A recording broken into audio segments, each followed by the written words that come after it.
তন্ময় দত্ত নিজের পাড়া প্রতিবেশীর চোখে একজন আদর্শ মানুষ।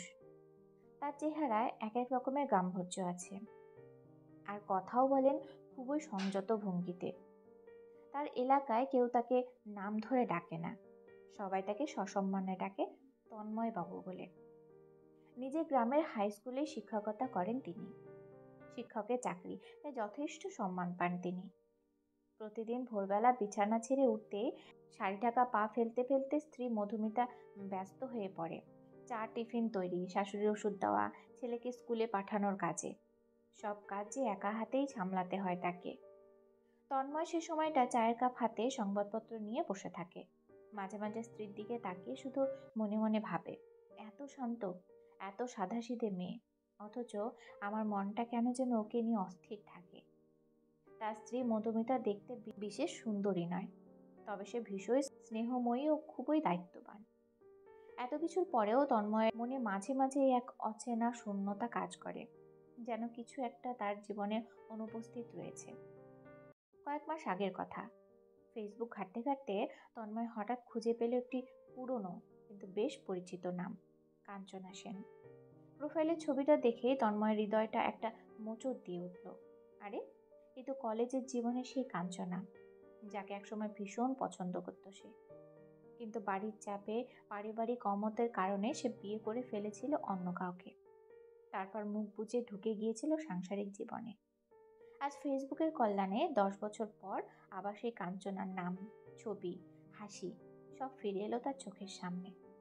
তন্ময় প্রথমে ইতস্তত করেছিল, তারপর সাহস করে ফ্রেন্ড রিকোয়েস্ট পাঠিয়ে মেসেজ পাঠালো, চিনতে পেরেছিস?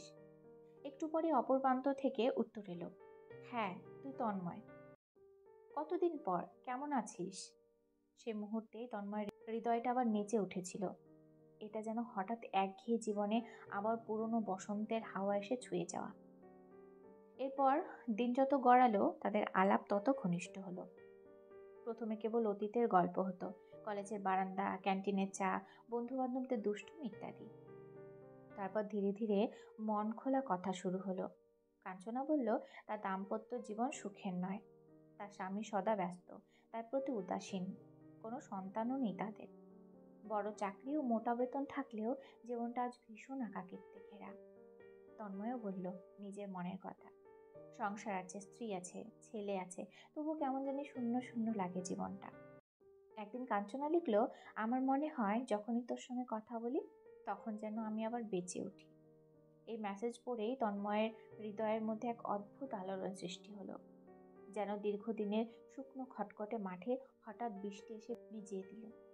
কিছুদিনের মধ্যে মধুমিতা লক্ষ্য করলো তার স্বামী হঠাৎই কেমন যেন বদলে যাচ্ছেন। আগে যিনি রাতের খাওয়া শেষে ছেলের হোমওয়ার্কের খাতা দেখতেন কিংবা বই পড়তে পড়তে শুয়ে পড়তেন, এখন তিনি সারাক্ষণ মোবাইলে ব্যস্ত। চোখে কেমন যেন একটা অন্য উজ্জ্বলতা, মনে কেমন একটা সবসময় অস্থিরতা। একদিন সে মৃদু হেসে তন্ময়কে বলল, সারাক্ষণ কি এত দেখো ফোনে? সেই কথায় হকচকিয়ে গিয়ে তন্ময় বলল, ও কিছু না, স্কুলের কাজ। মধুমিতা মুখে কিছু বলল না, কিন্তু চোখে এক নিঃশব্দ প্রশ্ন রেখেই চুপ করে গেল। তন্ময় কিন্তু নিজের মনের থেকে সেই নিঃশব্দ দৃষ্টি প্রশ্ন এড়াতে পারল না। এক রবিবারের বিকেলে কাঞ্চনা হঠাৎ ফোন করে বলল, তুই কি আমাকে একটিবার দেখতে আসবি না? এতদিন পর ভাবলাম কাছে বসে দুজন একটু কথা বলবো। তন্ময় প্রথমে ইতস্তত করলেও শেষে রাজি হয়ে গেল। শহরের এক ক্যাফেতে একান্তে দেখা হলো তাদের। কাঞ্চনা একটি লাল শাড়ি পরে এসেছে, চোখে হালকা কাজল দেওয়া, আর ঠোঁটে কলেজ জীবনে সে পরিচিত লিপস্টিক। তন্ময় তাকিয়ে রইল তার দিকে।